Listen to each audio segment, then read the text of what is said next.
உங்கள் புக்கில் முதல்நிலை தடைக்காப்பு தளங்கல்கள், இரண்டாம் நிலை தடைக்காப்பு தளங்கல்கள். ஒரு எதிர்ப்பொருள் தூண்டி முதலாக நோய் தடைக்காப்பு அமைப்புடன் தொடர்பு கொள்வதால் இவை உருவாகிறது. Occurs result primary contact with an antigen.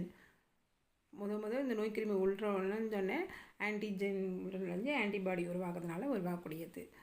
இது இரண்டாம் நிலை தடைக்காப்பு தளங்கள் முதல் நிலையில் அதே எதிர்ப்பொருள் தூண்டி ஏற்கனவே ஆண்டித்து ரெண்டாவது தடவை நம்ம உடம்புக்குள்ளார வரும்போது அது எதிர்கொள்ளும் தடைக்காப்புனால வர ரெஸ்பான்ஸு துலங்கல்கள்.